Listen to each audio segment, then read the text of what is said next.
Bismillahirrahmanirrahim. Assalamualaikum warahmatullahi wabarakatuh. Alhamdulillahirrahmanirrahim. Apa kabar saudaraku? Pada hari ini masih diberikan oleh Allah Subhanahu wa Ta'ala berupa kesehatan dan kesempatan. Dan pada kesempatan ini alhamdulillah kami akan berbagi bagaimana cara atau tips membuka usaha baru supaya langsung jalan, guys. Yang pertama adalah kita harus menyiapkan modal, guys. Modal yang paling utama, guysku. Karena ada juga yang mengatakan bahwa membuka usaha itu walaupun tanpa modal tidak bisa, guys. Harus ada modal. Modalnya adalah berapa saja, dan modal itu tidak hanya berfokus pada uang. Ada beberapa modal yang kita harus persiapkan. Pertama adalah uang itu sendiri. Di bidang apa kita mau membuka usaha? Kalau kita mau membuka usaha seperti bahan-bahan dapur, bumbu-bumbu dapur atau bumbu-bumbu kue, paling tidak kita harus menyiapkannya. Ini modal yang ideal ya, sekitar 30 jutaan, guys. Tapi uang 30 juta bukan berarti harus segitu. Di bawahnya juga boleh, mau 10 juta juga jalan.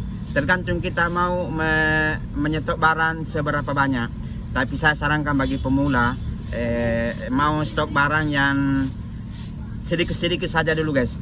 Di samping kita untuk bisa mempelajari barang apa saja yang laku di toko kita. Kedua, untuk mengurangi risiko yang lebih besar. Karena kalau biasanya pemula, guys, kita tidak tahu barang apa yang laku. Makanya saya sarankan untuk mengambil sedikit-sedikit dulu.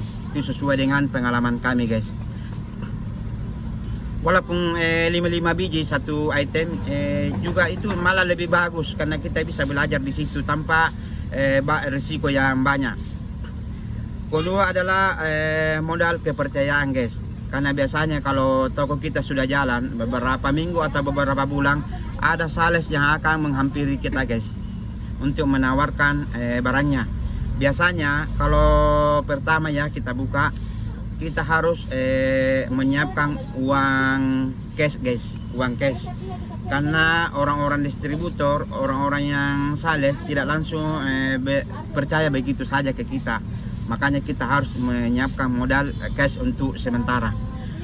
Dan biasa ya, kalau sudah berjalan pengambilan 1-2 kali, kita itu sudah diberikan, guys, kepercayaan untuk jatuh tempo.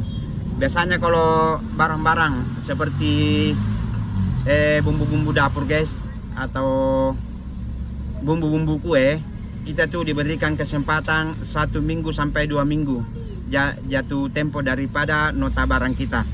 Namun kita harus menjaga betul, guys, kepercayaan itu ke kita.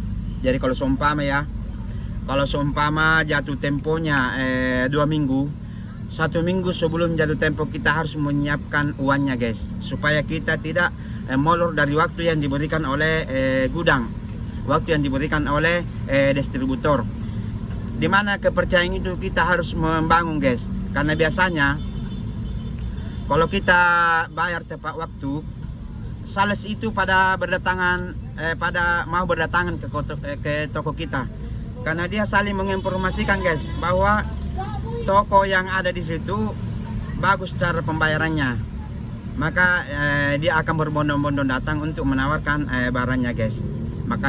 Makanya kita harus menjaga daripada kepercayaan orang-orang gudang, orang-orang distributor. Kita harus menjaga supaya kita tidak hilang dari kepercayaan mereka.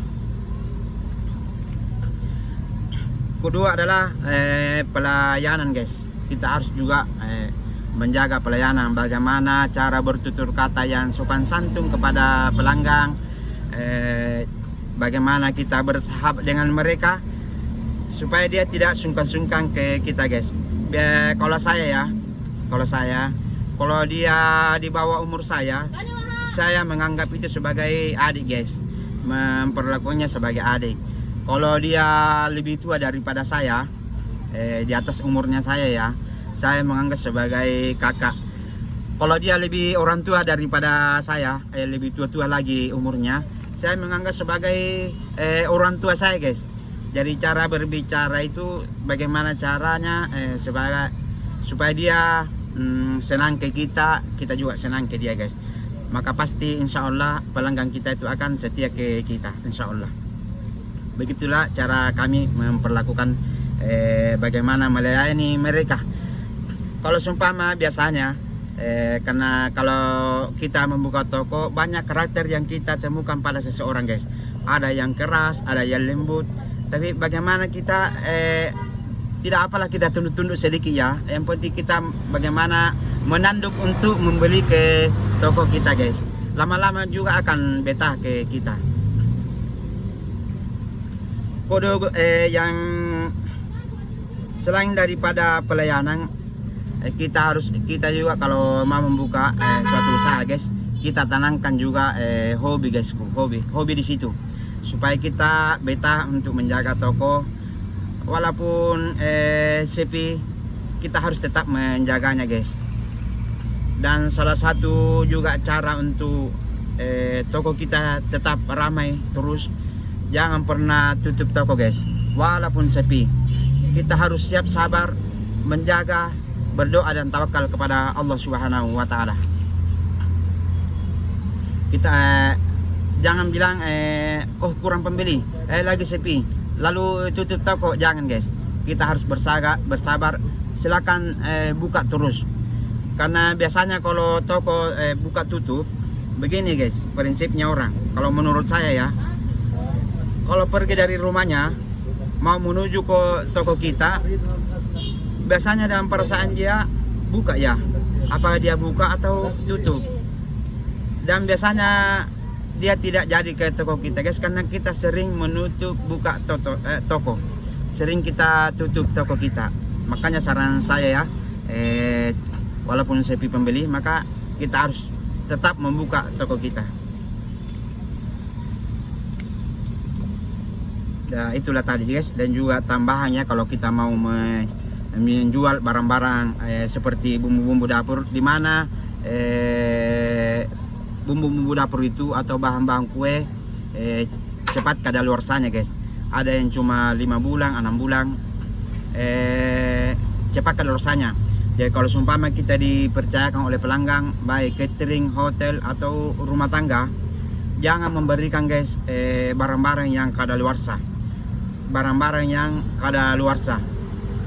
Karena biasanya kalau kita sudah kerjasama dengan sales atau toko besar ya, kalau barang kita expire, itu bisa ditarik kembali guys. Yang penting ada pemberitahuan bahwa barang kita itu mau diretur karena sudah kadaluarsa. Jadi kalau seumpama kita dipercayakan oleh pelanggan, jangan kasih barang-barang yang sudah mau rusak.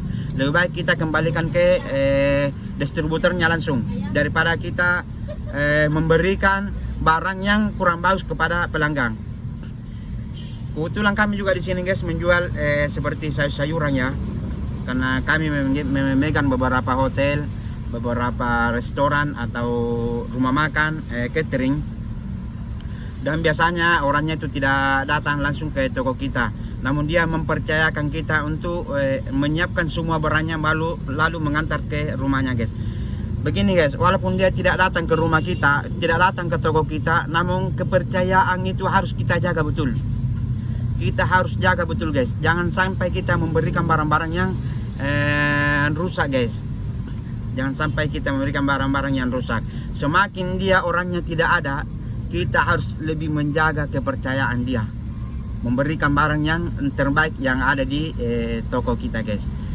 Itulah cara-cara menjaga supaya supplier kita, konsumen kita tetap terjaga di membeli di toko kita guys. Itulah pengalaman kami yang selama ini yang kami terapkan guys. Alhamdulillah, yang semakin hari, bulan, tahun semakin maju insya Allah. Mungkin pada hari ini cuma itu yang bisa saya bagikan guys. Semoga bermanfaat bagi kalian semua yang baru mau buka toko, karena di sini kami berbicara masalah pengalaman guys. Dan insya Allah selanjutnya kami akan berbicara masalah pengalaman-pengalaman kami dari nol guys. Mulai dari emperan jalan, masuk ke toko dan lain sebagainya, kami akan menceritakannya di YouTube ini guys. Insya Allah ikuti video-video selanjutnya. Tapi jangan lupa di like, komen, dan subscribe guys. Kalau dirasa bermanfaat silahkan share ke teman-teman kalian. Insya Allah. Alhamdulillah Rabbil Alamin. Assalamualaikum warahmatullahi wabarakatuh.